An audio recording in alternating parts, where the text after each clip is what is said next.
May it please the Court, Andrea Trento from the Office of the Attorney General of Maryland on behalf of the defendant appellants in this case. In 2018, the Maryland General Assembly passed a law intended to modernize Maryland's political advertising disclosure laws. Can I ask you to speak up a little? I want to make sure I hear you. Yes, Your Honor. Maybe I'll speak into the microphone. That might help. No, that's much better. Intended to modernize Maryland's political advertising disclosure laws to reflect the changing commercial landscape of political advertising. It also did this against the backdrop of an unprecedented effort by foreign state-related actors to influence the 2016 elections via digital advertising and social media activity. The Online Electioneering, Transparency, and Accountability Act for the first time imposed disclosure and record-keeping obligations on the online platforms that host political ads in Maryland. But it did so in a way that imposed only the most modest of additional burdens on the publishers of these online platforms. It did not impact in any meaningful way their editorial independence or control, and did little more than align requirements for online platforms that host political ads with requirements that already apply to radio and TV, broadcast, cable, and satellite operators that do the same. When you were speaking of infiltration of social media, aren't we dealing here, we're not dealing here with Facebook or Twitter or various social media, aren't we dealing with a fairly narrow as applied challenge to the application of the act to the particular defendants in this case? That's correct, Your Honor. They have brought an It's a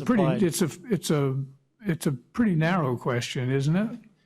Well, the act certainly extends. It applies to the Facebooks and the Twitters of the world. I understand, but I thought that the issue before us here was to a district court's ruling, which, as I understand it, was an as-applied invalidation of the act to the particular defendants here. I thought that's all we were dealing with. That's correct, Your Honor. And Maryland's decision to extend the requirements, the disclosure obligations that it imposed in the act to online platforms that have at least 100,000 unique visitors per month, which capture a lot of the online platforms that are hosted or owned by the plaintiffs in this case, was a proper exercise of its legislative prerogative. The district court's conclusion that the act, as applied to these plaintiffs, likely violated the First Amendment's rights was an error, and its entry of a preliminary injunction enjoining the enforcement of the act against the plaintiffs on that basis should be reversed. First, the court erred in disregarding decades of case law emanating from both the Supreme Court and this court, subjecting campaign finance disclosure statutes to an intermediate level of scrutiny known as exacting scrutiny. Exacting scrutiny demands only a substantial relation between the disclosure requirement and a sufficiently important governmental interest. It also requires that the strength of the government's interest reflect the seriousness of the actual burden on First Amendment rights. The court in Citizens United distilled the reason for this relaxation of scrutiny in this context. Quote, disclaimer and disclosure requirements may burden the ability to speak, but they impose no ceiling on campaign-related activities. Thus, in Buckley, the Buckley versus Vallejo case from the 70s, the court found that the substantial public interest in disclosure outweighed the risk that individuals would be deterred from contributing to candidates if their identities were disclosed. In Citizens United, the court held that disclosure was a less restrictive alternative to more comprehensive regulations of speech. So weren't those campaign finance regulations that you were talking about dealing primarily with the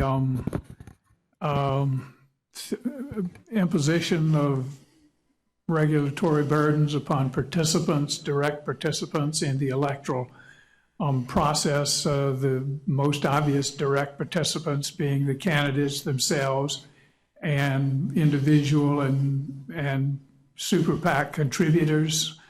Here we have a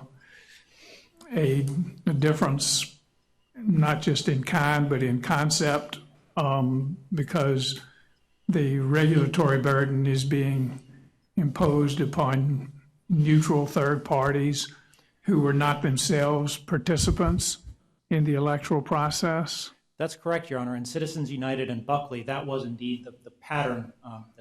What I'm asking you is, isn't that a significant leap? Well, both the Supreme Court and this court have actually applied a Buckley-type analysis to third parties.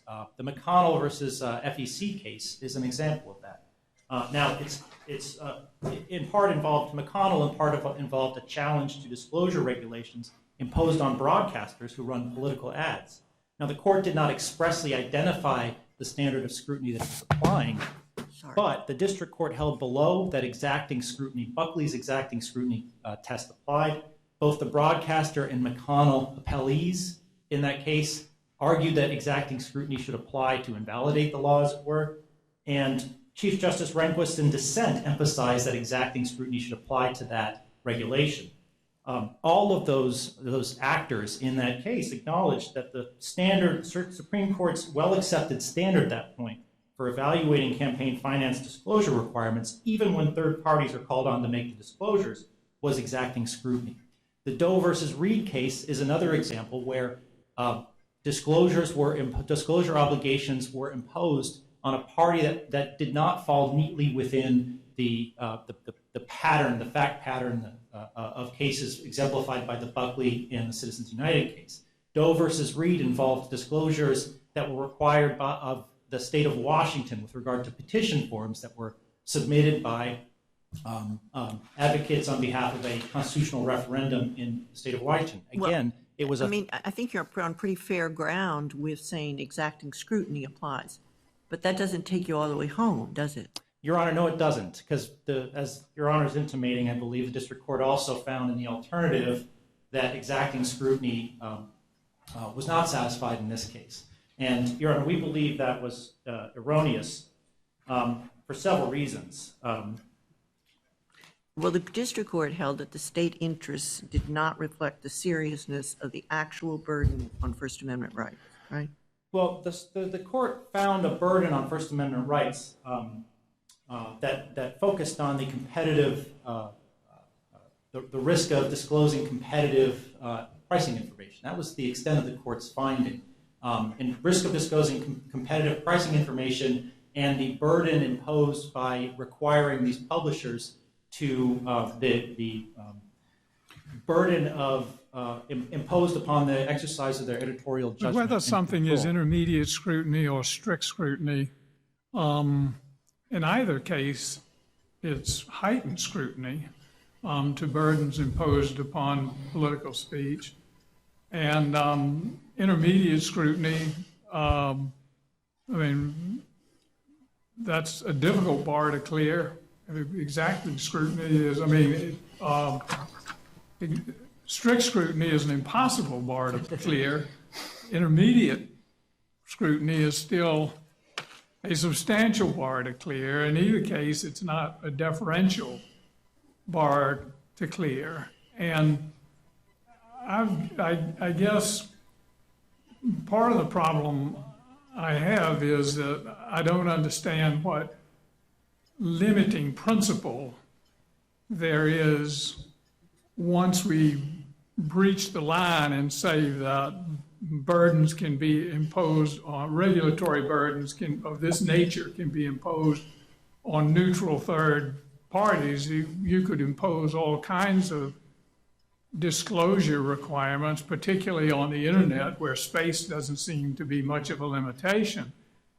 And the disclosure requirements here may seem to be relatively innocuous, but what is to prevent more extensive disclosure requirements in some other state, for example, to disclose all the corporate officers, or to disclose the members of the board, or to disclose what ads related to the campaign the publications have accepted and what they've turned down. And in other words, it could be a rather extensive list.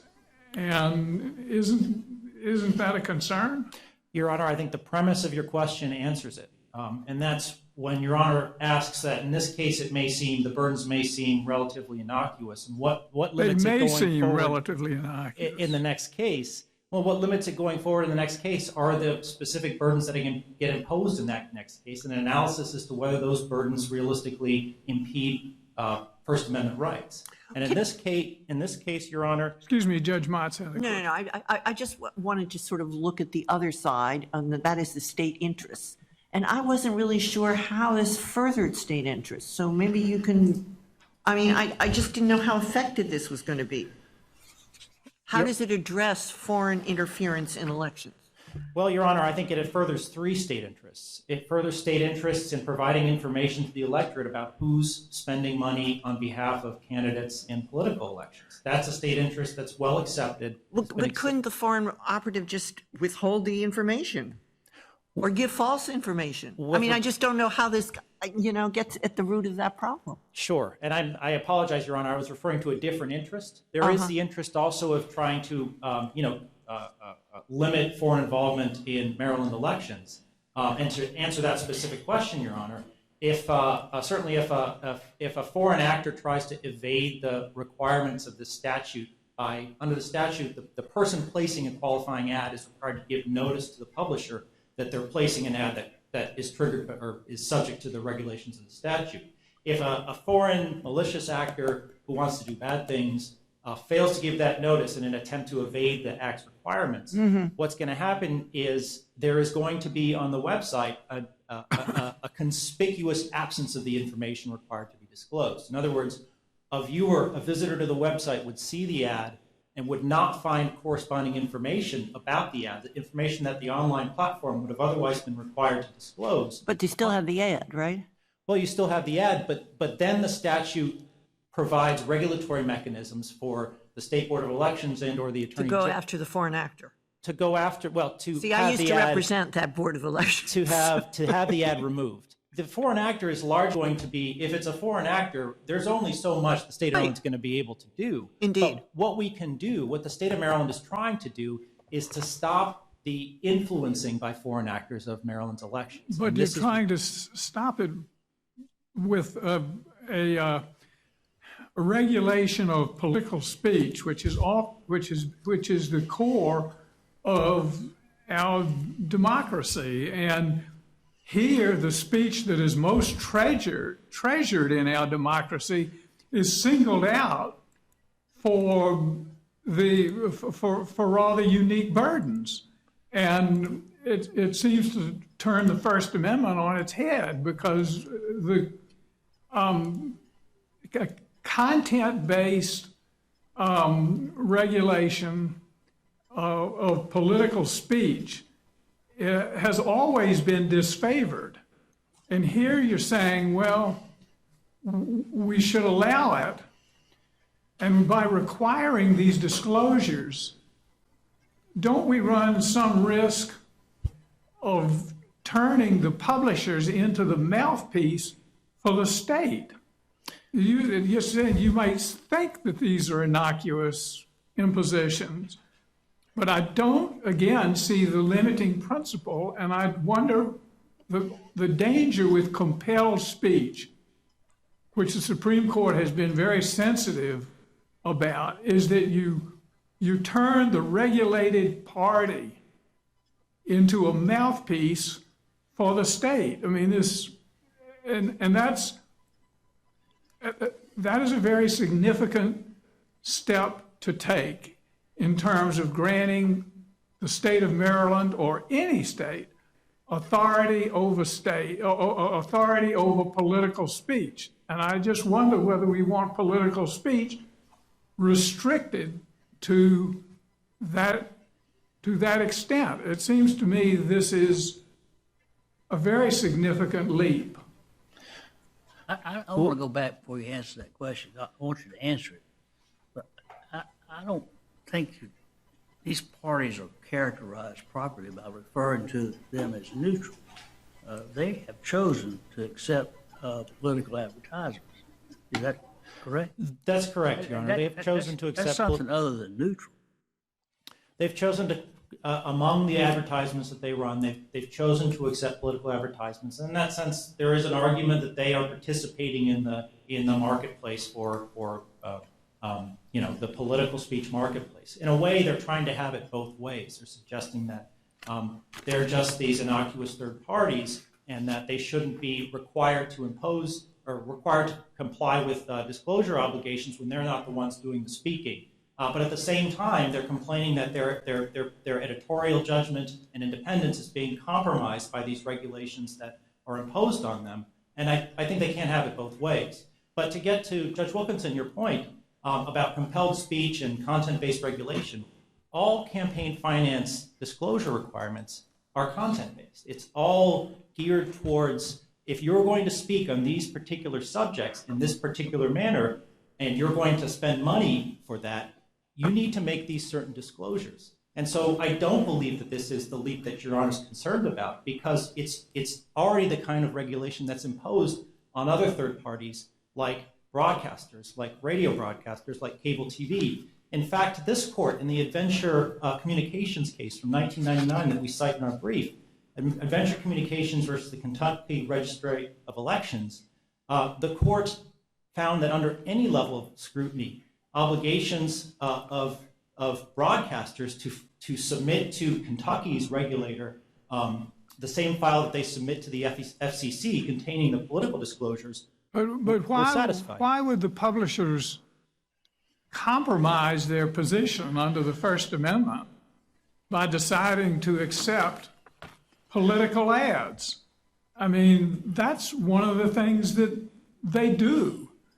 They play a role in the dissemination of political information, which may help the electorate make a wise choice. And when you go into Supreme Court decisions like Turnello, they say that you have all kinds of participants in the electoral process, that you have participants who are highly engaged and highly partisan, but certain media are different in kind, and we want them to be exercising editorial judgments with respect to ads and with respect to content and with respect to all kinds of things without compromising their position under the First Amendment. I mean, they have a right to disseminate information to the electorate from a non-participating organ without compromising their own First Amendment rights.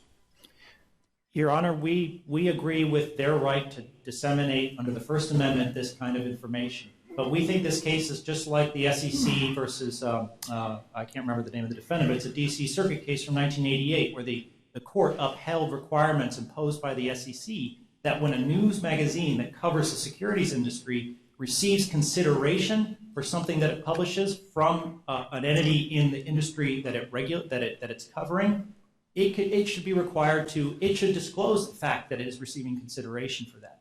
This is the same situation. These plaintiffs are receiving consideration. They're getting paid to run these ads. And their right under the First Amendment is not compromised by requiring them to disclose 2 lines of information about who's doing the paying. Your Honor, my time is up, and I'm happy to answer additional questions. Well, I do have one additional question, and that is we haven't given as much attention to the inspection requirements in this act, and the publishers here are required to keep rather extensive records, and the possibility then exists that agents of the state are going to be coming in and examining those records in some detail for compliance with the statute. And my question is, doesn't the inspection requirement bring the state and the publishers into an unhealthy entanglement? Because I think that the complete separation, of course, between the news entities and the state is probably impossible, but there comes a point where entanglement is something to be concerned about, and that is particularly true where the Attorney General is saying, I have the authority to go into court and get a court order taking down the ad, And by the way, if the court order is violating, I have the discretion to initiate a criminal prosecution. And so how can that help but exert a chilling effect upon speech when you give the state the authority with both civil and criminal sanctions to supervise this whole area? It brings the state and the press into closer contact than I think the founders might have wished. They wanted a degree of separation, not just between church and state, but between press and state. And that's essential to the health of our democracy. And when you insinuate the state too much into the operations of the press, you begin to corrode public trust in the state. That's so often what separates a free society from a totalitarian society, is that people understand the media is not a state-run media. In North Korea, it's a state-run media. Here, it's not. You see my concern, friend? I understand, Your Honor, and I understand your concerns, and they're valid concerns. In this case, we have a situation where there are requirements that are imposed on broadcasters, including news broadcasters, but cable entities. But broadcasters have always been more regulated because of scarcity, reasons of scarcity, than the defendants here. That's true of the airwaves, but it's not true of cable and satellite. There is no scarcity over the cable networks, and they're subject to very similar disclosure obligations because of the courts recognized the interest, the public interest in information and disclosure of information about who is funding political speech in or around elections. And with regard to the inspection issue that Your Honor is rightly concerned about, in this case, the information that is required to be retained is all information that's provided by the purchasers and provided by the people who are putting ads. The plaintiffs themselves say the state should go get that information from the purchasers. They shouldn't come to us. But we think that, Your Honor, the state of Maryland has, in its legislative judgment, determined that a better locus for that, a more effective locus for the ad, for being able to obtain that information about ads, is in the publishers and not the purchasers. And I think it's the state's prerogative to exercise that discretion. Does anything further? It's an important case, and I want to make sure you had a chance to say everything you want to say. No, Your Honor. I think actually the Tennant case that this court decided several years ago, I think is instructive to this court. And the reason is, although that court found that court found exacting scrutiny wasn't decided in that case, it recognized that the state could legislate an area even when there's even anticipating a problem. In that case, there was the court found that the statute at issue was under-inclusive, impermissibly under-inclusive, because it regulated print periodicals, advertisements in print periodicals, but didn't extend to other advertisements like billboards or direct mailers. The court found it was under-inclusive and found that it violated exacting scrutiny because the state had no reason for it being under-inclusive. The court recognized Can I ask you one question about some of the Supreme Court precedent? Yes, Your Honor. Whereas the Tornello, which was the Florida right to reply case, and then Hurley, which was the parade case, seemed to indicate that the independence of editorial judgment applied to not just questions of opinion, but to matters of fact and to questions of advertising as well.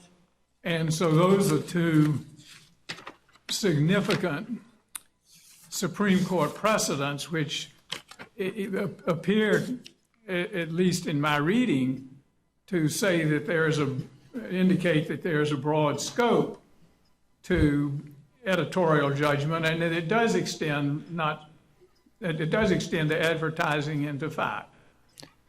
And I'd like to hear your response with respect to those cases and why you think they may not be applicable.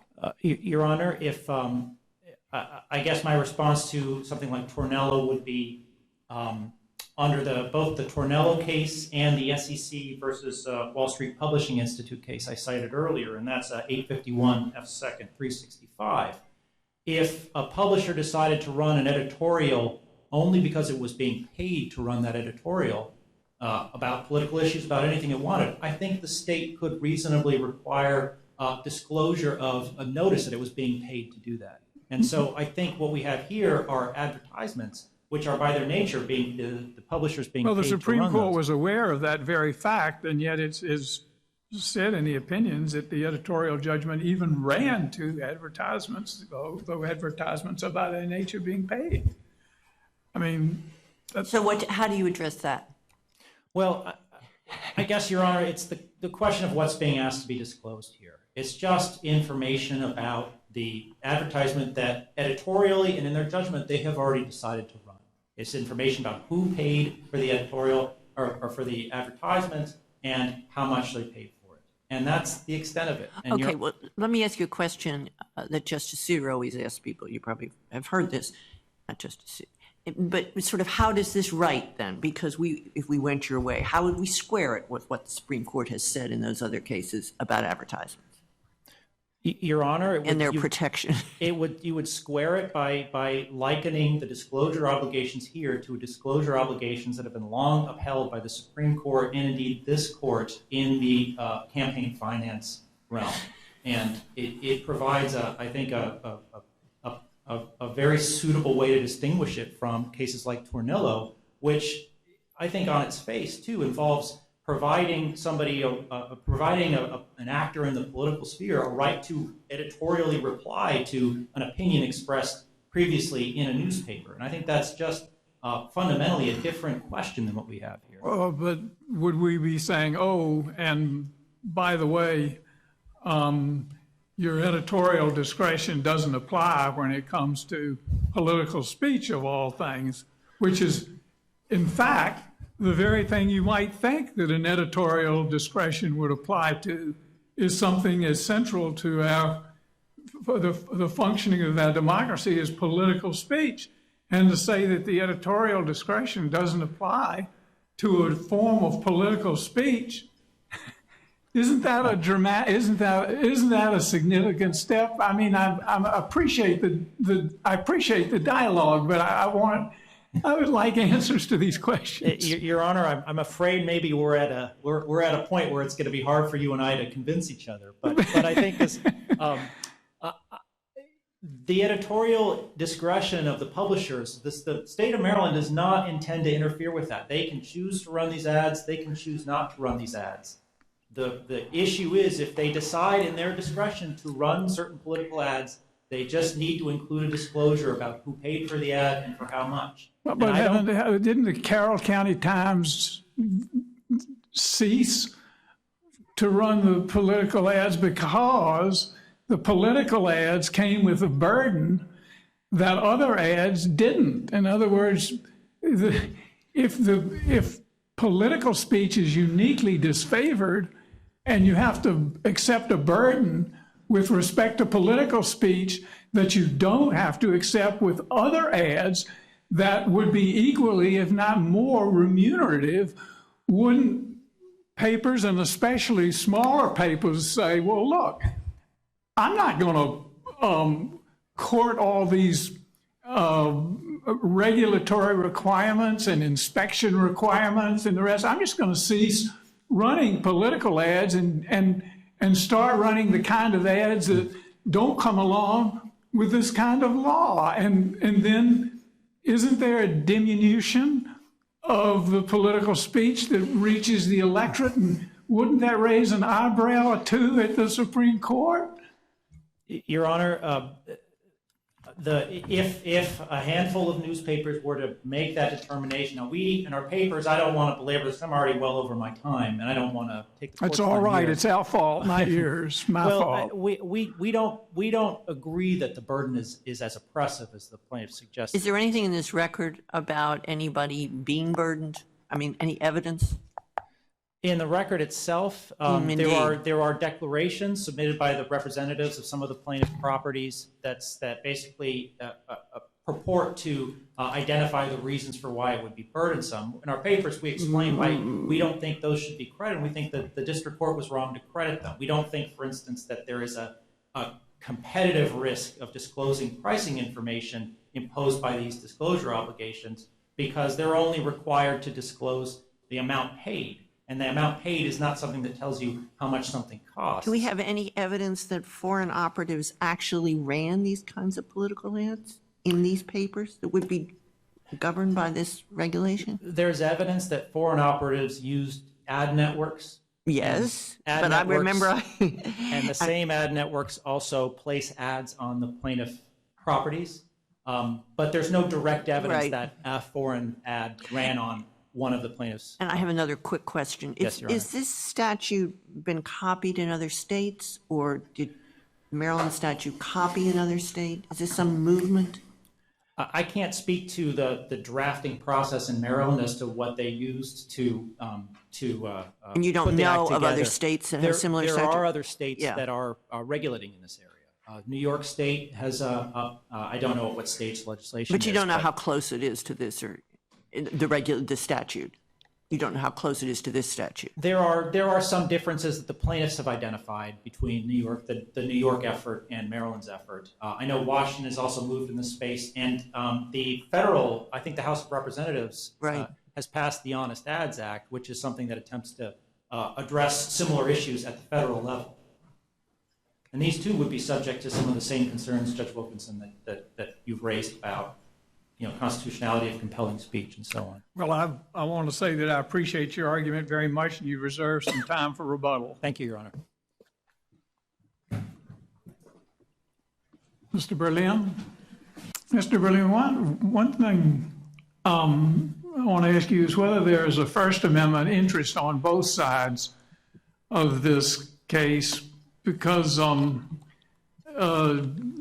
dark money is a concern in the political process, and disclosure is a disinfectant, and it's sunshine. And do we not add to the fund of public information with disclosure requirements? Do we not enhance the electorate's ability to make an informed judgment?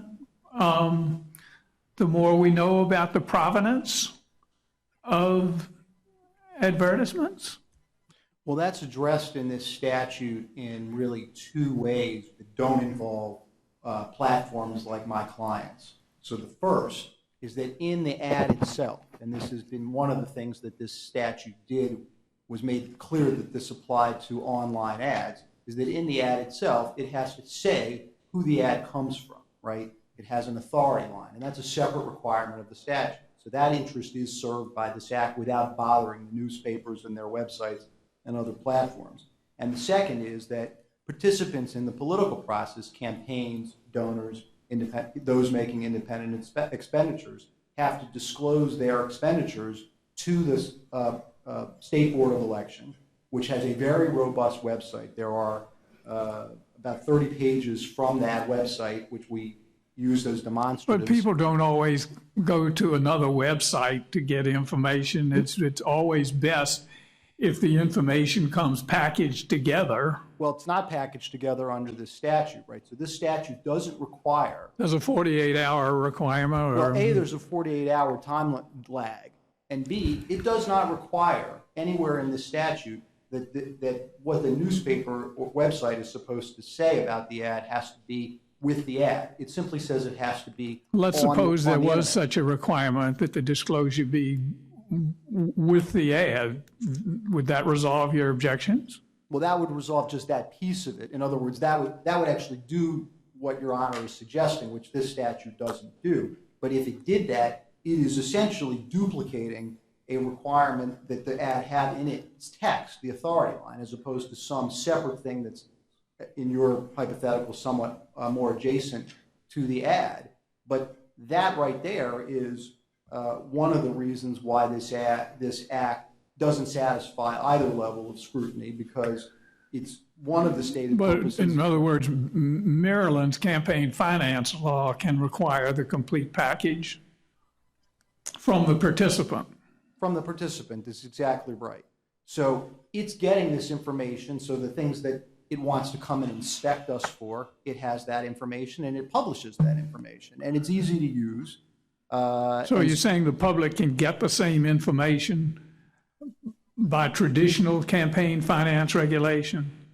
If you took the section of the statute that pertains to online platforms out of the statute, or you didn't make it applicable to traditional websites, let's put aside Facebook and Twitter for a second, where there was a problem, as opposed to newspapers and other All right, websites. but I'm talking about just these defendants, because I think this is an as-applied case. Agreed.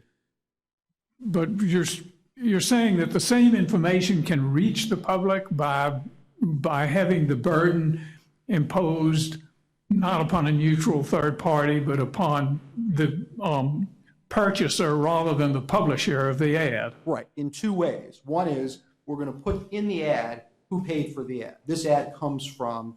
I thought your representation was that's already or it's already there. That's already there in another section of the statute, right? So I'm sorry if I So understood. is your argument that this thing is redundant? It is.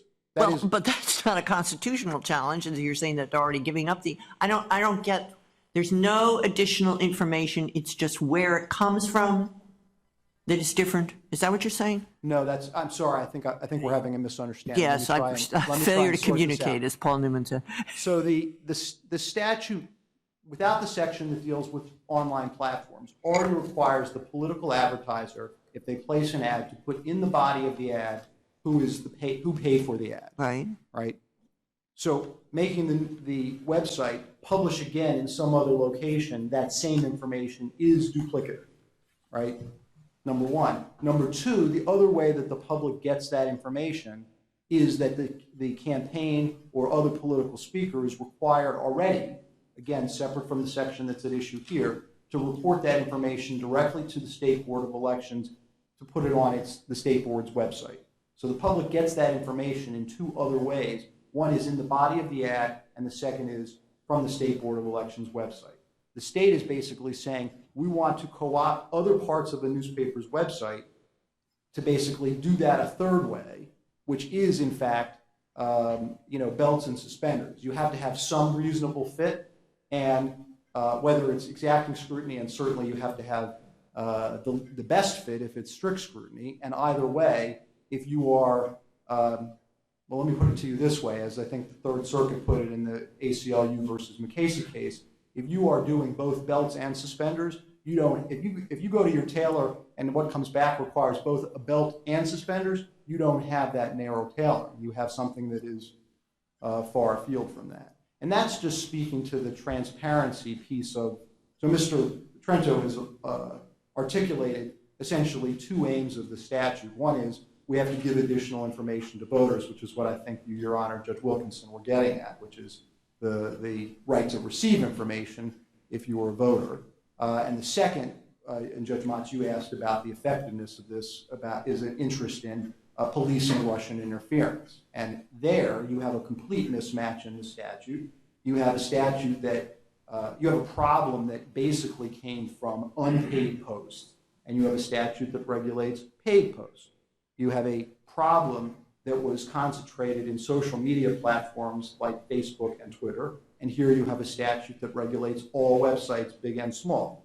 And I hear you on that argument, but there's really no reason why the government couldn't look at the past problems and anticipate what future problems might be and try to deal with those problems. Right. Do you understand what I mean? In other words, we don't know what who's going to be coming at us in what way in the next election. But again, then what does this statute do? Right? Well, so but I was just addressing your last argument. And the rest of it is, if you are a nefarious foreign actor and you decide that instead of going after Facebook about a national election, you want to go after the Eastern Star Democrat about the Talbot County election, right, which is sort of to pick up on your hypothetical, even assuming that's true, this statute, which requires the newspaper essentially to take what they, first of all, requires the foreign actor, the political speaker to report themselves and to self-identify. Well, and this is what Judge Grimm found, what would be a foreign operative that wants to hide themselves? And that's all the evidence. Well, that's a question have. I asked your colleague. Right. Yeah. It doesn't get you anywhere. What it does is essentially, as a result, burden a whole bunch of legitimate political speakers, and because they can't get access to political advertising, Okay, in can we just, favor of trying to police somebody that's not going to disclose themselves anyway. if we can go back just for 1 minute to the argument that you were making that this is all basically duplicative, that there are other places. But isn't there a time issue? If you file with the State Board of Elections, usually there are times, you have a certain number of days, hours, months, I don't know, to file, and maybe on the website, is there a difference in, remember Judge Wilkinson was asking your colleague about having it all in one parcel?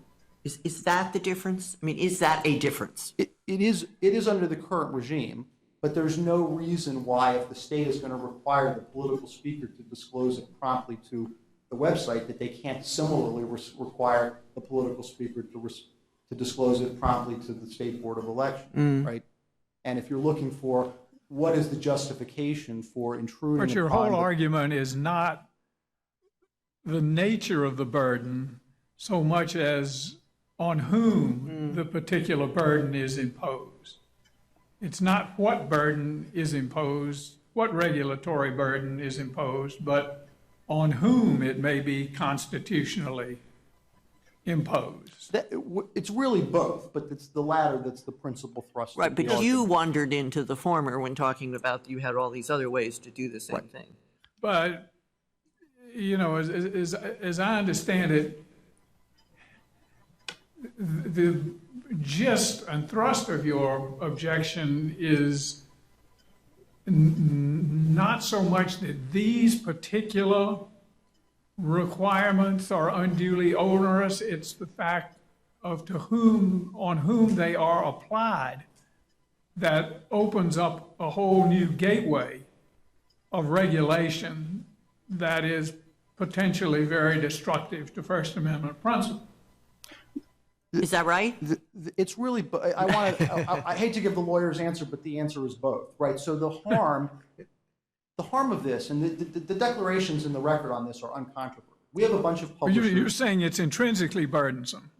I'm saying it's intrinsically burdensome because it crosses a line, but I'm also saying it's practically burdensome because we have a bunch of uncontroverted declarations in the record that say this is very expensive to implement, and especially for the smaller papers, if we have to implement it, we will have no choice but to stop taking political advertising, right? And we have then a declaration from a political candidate who says, when Google, which is a very large company, made that same determination that this was too burdensome to comply with and simply said, we will no longer accept political advertising in Maryland, he was then unable to get political online advertisements for his campaign, which is a particular problem for a person challenging an incumbent as he was, right? So we have a record which is uncontroverted, which demonstrates both a practical harm and also a constitutional harm. So I don't want to, Mr. Trento has come and said, this is essentially an innocuous set of requirements, really not going to cost anybody anything. This is, as a practical matter, and the record on this is uncontroverted, and there's certainly not clear error, which on that factual question is the standard for review. There is a substantial amount of harm, and I'm not here only because there is a constitutional line that we are crossing that shall not be crossed, but because I have clients that, as a practical matter, are saying, if we have to do this, we are really stuck because it is very expensive to comply with, and that's what the record shows. So I don't want to diminish the actual sort of practical harm here. The practical harm, such as it is, seems to me to be a comparative one, in the sense that it makes political advertising more burdensome than any other kind. Yeah, and that's exactly the lesson of a case like Reed versus Town of Gilbert, which says, look, if we're going to single out a topic, and as Your Honor pointed out to Mr. Trento, if we're going to single out a topic and the topic is political speech, and we're going to burden that speech, that's a problem. And it's a real problem on this record, which is to say you have Google already saying this regulation has caused us to stop taking political advertising, and you have a political candidate saying that caused me harm in getting my message out. That's exactly what this is, the First Amendment doctrine that underlies this area is supposed to prevent from happening. Can we talk about the inspection requirement for a moment? Sure, and then I'd like to do that, and then I'd like to come back to Judge Wilkinson's question. Oh, about I'm the sorry, I didn't know you constitutional- interrupted. By all means. I'm interested in this too, so I'd like you to respond to Judge Motz's point. It doesn't compel any publication, right? Correct. So the First Amendment problem with it? You are, and I think you made this point, Judge Wilkinson, to Mr. Trento, you are putting conditions and a series of conditions that come as a package on taking a political ad. One is that you have to publish, one is that you are subject to elaborate inspections, one is that you may be subject to injunctions, taking down speech, and all of these things operate together to burden that ad. And so if the consequence of that is that dries up the market for political advertising because the platforms will no longer accept it, that is a First Amendment problem. It's a little remote, but I hear you. Right.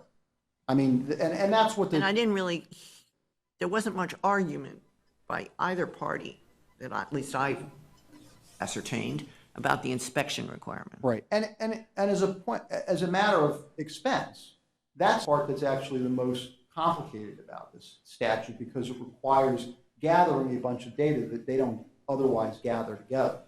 So, Maybe that's right, but in the world that we live in with the internet, everything seems to be instantly gettable if you have the right tool to get it, right? Right. And I think that doesn't. I think it's a problem for the state to come and say, buy a really expensive piece of software so you can do that instantly. Well, I think And the it's for the- as a inexpensive consequence piece of of taking a software that political I have in my office might be able to do it. Go ahead. So, but the problem with the inspection requirement, in addition, I just want to make one other point, which is not a ground that the district court reached, is that it also is a Fourth Amendment problem under City of Los Angeles versus Patel, and I just want to footnote that issue. Okay. I want to come back to the constitutional problem, because we talked some about the practical harm, but the constitutional problem here is this. This is done against a backdrop of basically three bedrock First Amendment principles. One is we don't like compelled speech. Two is that this is core political speech that's being burdened. And three is that this is a content-based regulation, right? And all three of those would subject this to the highest level of First Amendment scrutiny and would treat that as presumptively unconstitutional, right? So what the state is saying in response is essentially pay no attention to all of that. Look at the Supreme Court's and this court's cases that deal with when there is a political speaker where we apply exacting scrutiny. And that really doesn't, that really should not be extended here because you have a line essentially that is being crossed. And we have a bunch of reasons why not, right? So first is we have a long line of Supreme Court cases in the recent terms that say we don't expand willy-nilly the categories of speech that are subject to additional regulation. Cases ranging from United States versus Stevens to Brown versus Entertainment Merchants Association to United States versus Alvarez. Then we get to Reed and to the National Institute for Family and Life Advocates cases where the Supreme Court is cautioning expanding these categories more broadly. So that's the first thing. And Judge Grimm, I think appropriately in the district court, recognized that we do have competing lines of authority. And the question is, this is sort of unique and doesn't really fit comfortably into the other exacting scrutiny cases that dealt with direct participants in the campaign process, and looked at these other cases and said that's a reason for not expanding that category. The second is that the court does treat third parties differently, right? we have other cases where the court is talking about what happens to something that's like a platform, right? So this court in Cahill talks about a service that you can contract with to do robocalls. And they challenged it and said, look, there's a regulation that says we can't do political robocalls. And the court says that's subject to strict scrutiny because, right, so you have a robocall company. In Reed, you have the court talking about sound trucks, and the court says a law banning the use of sound trucks for political speech and only political speech would be a content-based regulation subject to strict scrutiny. You have the Dry House case from the Sixth Circuit in which they're talking about billboard companies. And you have all of these examples. Even in Brown versus Entertainment Merchants Association, which was a case about selling violent video games to minors, the court says, we note our doubts that punishing third parties for conveying protected speech is a proper means of aiding and abetting, in that case, parental authority. That was the state interest that was articulated. And so we do actually have a long line of precedents that recognizes the line I think that Your Honor, Judge Wilkinson, was trying to articulate for Mr. Trento, in which you have a line between these people who are actually direct participants and independent third parties. Here the press, but it could be, we represent a bunch of newspaper websites, but it could be a different website, right? And third, the rationale doesn't hold up, right? The rationale for allowing exacting scrutiny, which is a high but somewhat lower than strict scrutiny form of scrutiny, to apply to this case, is that, and Mr. Trento actually agrees with this because he said it in his opening argument, that in Citizens United, what the court says is essentially, we'll let you spend what you want as long as you tell us who you are. And it tied those two things together. And it says that disclosure is the less restrictive alternative to a limitation on spending. When you move outside and you get to a third party, like in this case a newspaper website, the newspaper website isn't making the decision about whether to speak or not in the same way that a political candidate is who might be tagged with having to disclose who they are, or a campaign or a PAC. They're making a different decision, which is if you burden this speech with a bunch of regulations and inspection requirements and injunctions and so forth, I'm going to pass on that speech and I'm going to take advertisements for automobiles and washing machines. And then the candidate is not left to decide for themselves whether to speak. So the rationale that allows for exacting scrutiny to be the form of scrutiny for a candidate or a PAC or a contributor doesn't carry over into a realm where you have a neutral third party like a newspaper. And so for all of those reasons, that's why we think that this case is properly adjudged by strict scrutiny. Now, And if we should conclude otherwise, you lose? no, I think the judge, I mean, for the whole premise of the first part of my argument was that, in fact, I think there's an interesting philosophical legal issue in this case, which is, does exacting So I'm not scrutiny sure apply? that we need to pass on that because nobody is contending that this is deferential scrutiny. And whether it's exacting scrutiny, and the term is used imprecisely and interchangeably to a whole variety of levels, but whether it's strict scrutiny, intermediate scrutiny, or this umbrella term exacting scrutiny, there can be no question that it's heightened scrutiny. It's got to be at least that, as I indicated earlier. The difference between the levels of scrutiny is between the difficult and the impossible. And it's a law such as this one has absolutely got to draw and warrant the scrutiny of the courts. Our democracy depends upon a variety of voices, and some of those voices are strictly partisan, and others are independent carriers or independent vehicles of political information. But what you want is information coming to the electorate from a variety of sources with a variety of different characteristics and in a variety of postures. And that, all of that in the mix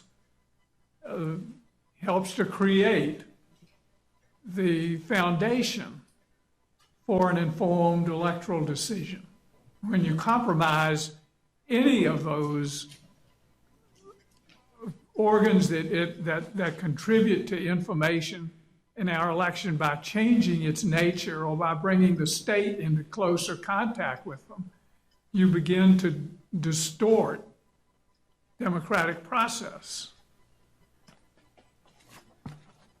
At least that is what I think is a danger. My time has expired, but if you'd like, I would like to try and just address that and answer what I thought was Judge Monte's If you question. have anything you want to say, it's fine. Well, I just want to say, obviously, I agree with what the point Your Honor just made. And to answer Judge Monte's question, I think there's an interesting philosophical issue about whether it should be exacting scrutiny or strict scrutiny in this case. And the district court did grapple with that issue. I don't disagree with you that you could decide this case without resolving that question. And the reason I say that is because, as I said in the first part of my argument, this statute fails either level of scrutiny because there is a complete mismatch, as the district court found, based on a bunch of evidence that we put forward in the trial court, in the district court, that was not controverted, which makes Well, clear. you know, by not deciding the exact level of scrutiny, I think Judge Motz pointed out something that was very valuable, and that is we don't know what the future will bring. And, you know, suppose we don't know in the future what foreign entities are going to infiltrate where. And so it's just as good as a general rule not to write too sweepingly and too broadly in a way that will try to forecast future developments and future threats to the integrity of our democratic system. I mean, that's what it's all about, is preserving the integrity of democracy and identifying the threats to that integrity. And that the threat to that integrity can come from impingements on the freedom of the press. But the threat to that integrity can also come from what has raised concerns about recent elections, and that is foreign infiltrations into various platforms, and social media platforms or others. But we don't know, you know, and we see through a crystal ball darkly. And so it's good not to just write in a way that hamstrings the ability of future courts to safeguard the integrity of the system that we have. If I might just, That's what it's about. yeah. If I might just speak to that briefly. Sure, we gave everybody lots of time, but then again, Daniel Webster took 19 hours in the Dartmouth College case. I thought it was several days. Maybe they were spread over several days. I stand corrected.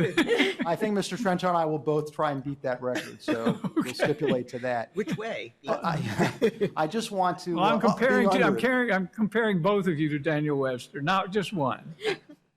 Well, let me just say really two things. We had this discussion at the district court about essentially this. If you think that you're going to win either way under exacting scrutiny or strict scrutiny, why are you spending so much energy arguing for strict scrutiny? And let me answer that because I think it's important. I'm here on behalf of a group of newspapers, right? And we feel very strongly that the protections that newspapers enjoy for what they publish and what they don't publish ought to be judged by the highest level of scrutiny in our constitutional constellation. So that's why I'm arguing it. I Right, don't but think you it makes heard a what difference. Judge Wilkinson, I thought he kind of did an amazing job of getting together the various reasons why we don't have to decide that question here. And I'm going to come to the second piece of that, which is, Oh, okay. I'm sorry for, That's all right. not getting there quickly enough. We're But here the- all But day. the second piece of that is this, which is, that's why we're arguing it. But you could decide the case under either, and I think we should prevail. But what I want to say about the threats, right? My clients have published for 100, 150, in some cases more than 200 years. And they have done so, they have seen the government over time claiming the need to regulate based on some perceived threat, whether it's, they've gone through 2 world wars, Cold War, labor movement, civil rights movement, national security concerns following September 11th. And there's always some reason that the government is articulating that says, we need to abridge the freedom of the press and freedom of speech. And usually when we look back on that, we say that threat was overstated and unnecessary. And this, in my judgment, is just, and in our judgment, is just another one of those things, because this statute does not do. If this statute had been in place in 2016, it would not have done anything to detect foreign interference that we're talking about in our election. And that's true at the national level if you talk about, ads in the Washington Post about national political candidates, and it's certainly true if you talk about ads in the Eastern Star Democrat, which has been doing its work since 1799, where there has been no evidence that some foreign government tried to interfere with it by dealing with, national, let alone state or local elections. And given all of that, we think that the judgment of the injunction order of the district court ought to be affirmed. And unless there's any other questions, I will. Judge Floyd, do you have any? No question. We have no further questions. Thank you very much. Mr. Trento, come on, and you have some rebuttal time. Thank you, Your Honor. Several points. I think this issue about Judge Wilkinson that you were raising, that we should wait until the problem manifests before before the legislature acts or before the court decides what the legislature can do. It was in the Tennant case actually that this court said that the legislature didn't need to do that in this exacting scrutiny realm. The court held that the legislature was entitled to anticipate that advertisers might otherwise shift to newspaper or periodical outlets to avoid reporting obligations. And so when the legislature imposed the reporting obligations also onto those periodicals, the court held that that was sufficient, even if up until that point. But doesn't the requirement of heightened scrutiny, be it intermediate scrutiny or strict scrutiny, require that the state demonstrate tangible harms before an infringement of First Amendment freedoms is permitted?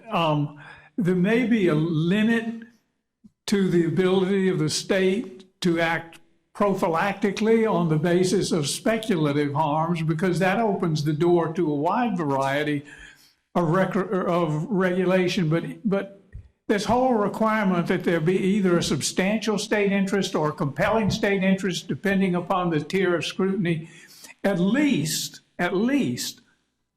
those 2 tiers of scrutiny require the identification of tangible harms before the freedom of publication is curtailed. And that's what I'm saying to you is that I'm not sure the district court didn't find any evidence, and it's as far as I can see, the harms of infiltration will more likely be unpaid ads on social media rather than paid advertisements in particular publications of the defendants here. I don't understand, for example, why somebody would be infiltrating the Carroll County Times or what have you. But there has to be something tangible and concrete to justify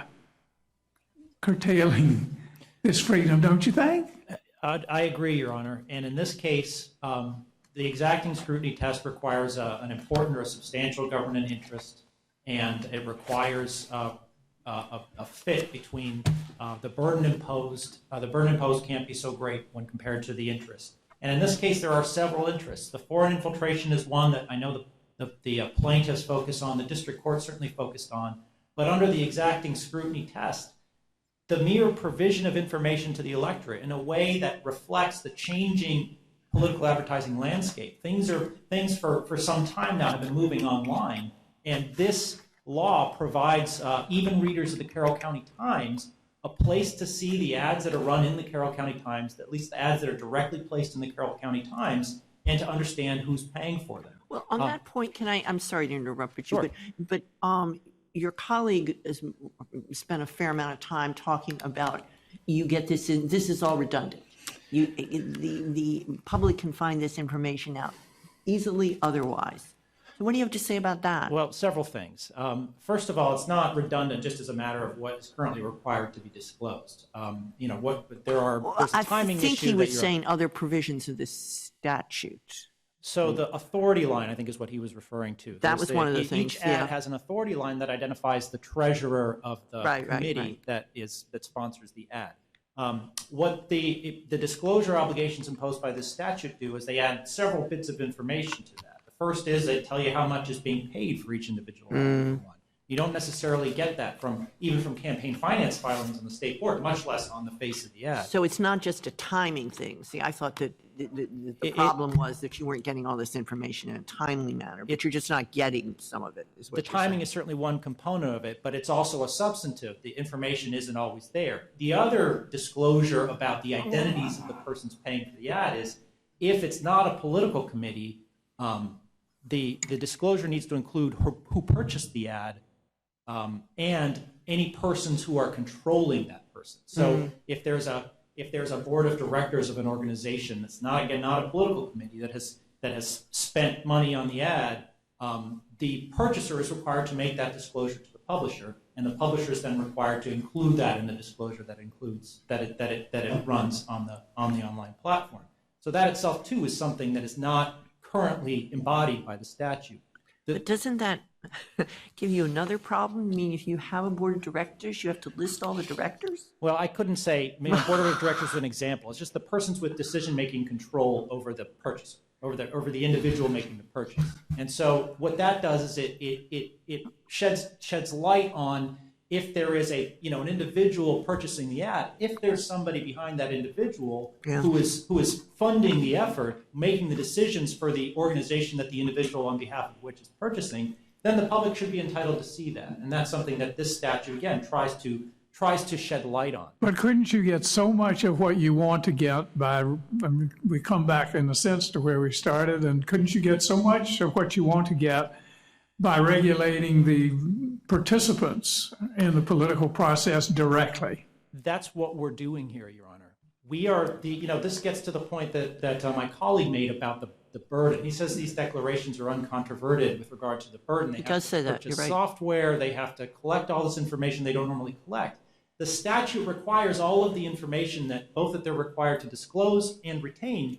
The statute requires the purchaser to provide that information. It's not something that they need to independently collect. It comes from the purchaser. So uncontroverted, factually, yes, we don't have a counter There's declaration. a burden on somebody, but not on these people, is your position. The burden is on the people who are intending to speak about political issues. What we're requiring is that the consumer benefits by being able to see that on the online platforms, on the websites they're seeing those No, ads. but the burden, this is a requirement on what the publishers do, and the civil sanctions are applied not to the purchasers but to the publisher, and the criminal sanctions are applied not to the purchaser but the publisher. So the requirements of the ad apply to the publishers and not the purchasers, and the civil and criminal sanctions also apply to the publishers and not the purchasers. So it honestly seems to me that, contrary to what you're saying, that the burden here is simply not on the purchases of the ads. It's falling directly on the publishers, and the sanctions for violating the burden that's imposed on them are imposed directly on the publishers. Well, I believe, Your Honor, the burden also falls on the purchasers because they would also be subject, for purchasers that don't comply with the ad, they would also be subject to the penalties. Well, the of fact that ad. they would both be in the dock themselves doesn't make it any less for the publisher. I mean, I think that your argument is sort of a factual matter about getting this information together. You're quite right. It's not the publishers. But there still is some obligations because of the statute and some liability, as Judge Wilkinson says, on them, right?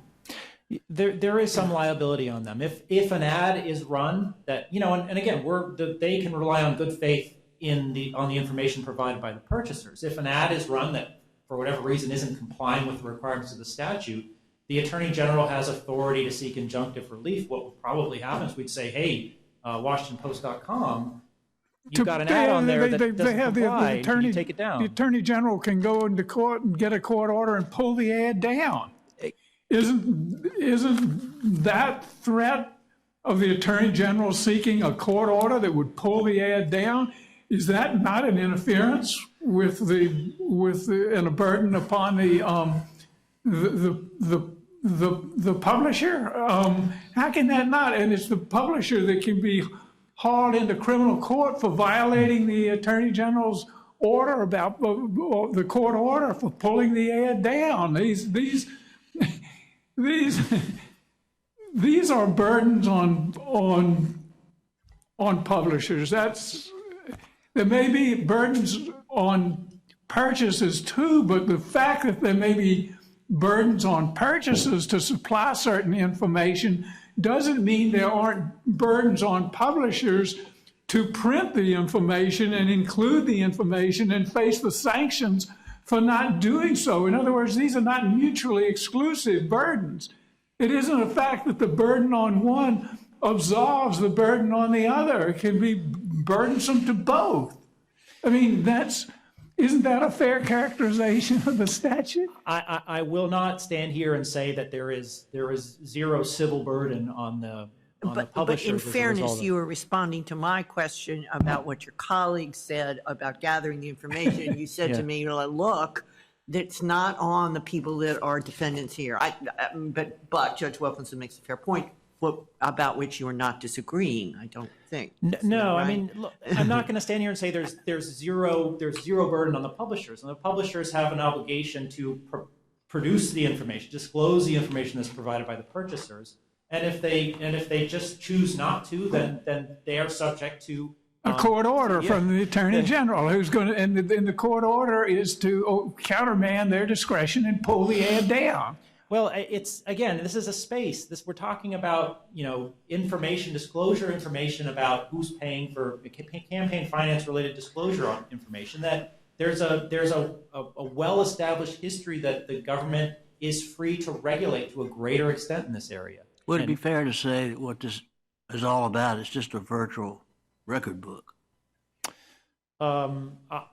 I suppose that's one way of characterizing it, that we're asking them to. It doesn't require them to put it on the front page of their website, but it does allow somebody who wants to see to go in and look and see who paid for the ad. That's right. And I think, Your Honor, just getting to the point about, can't we require, candidates, purchasers, whoever, just to file all this information with the State Board of Elections. I think there's a benefit to having that information around where you see the ad. Now, it's true that the statute only requires that the publishers disclose this information on the internet. But what we have in the record, we showed instances where Facebook, what it does to comply with Maryland's and other obligations, what it does is it actually provides, you can hover over an ad and it pops up a window and it'll take you right to a page that shows all these metrics. And that goes beyond what the statute requires. But I think what the state has intended to do was recognize that there's more than one way to do this, and to provide the properties like the plaintiffs with some flexibility as to how they disclose this information, how they show it, and in theory, the marketplace can sort out, hey, there's a good way of doing it. Look at what this property does, and then iteratively moving forward, maybe there will be some consensus as to what the best way to. How best to display this information in a way that isn't burdensome, in a way that accomplishes the state's information sharing goals. We thank you. I'm sorry. You certainly can. Yes, this Your Honor. inspection requirement, do you see any difference in the strength of your case with respect to the two different requirements, or do they rise and fall to to the same extent? Well, there are different theories, different First Amendment theories at play in this case. And there's a compelled speech theory that the plaintiffs articulated, and there's a content-based regulation theory that the plaintiffs have articulated. And certainly the record requirements are implicated by their content-based regulation theory. You know, they're being required to maintain records, again, information that's provided by purchasers, but they're being required to keep that information on the basis of the category of speech that we're talking about, political advertisements. But there's So I guess the answer is no, you don't see really any. It depends on how the court decides the case. It depends on what the theory that is most appealing to the court is. Now, under exacting scrutiny, Buckley versus Vallejo, which is the first case that really articulated that, involved both disclosure and record-keeping obligations, and the court assessed them all together. So it didn't make a distinction between them. Judge Weiss, your time. Thank you. All right, we thank you, Mr. Trento. We will adjourn court and come down and greet counsel.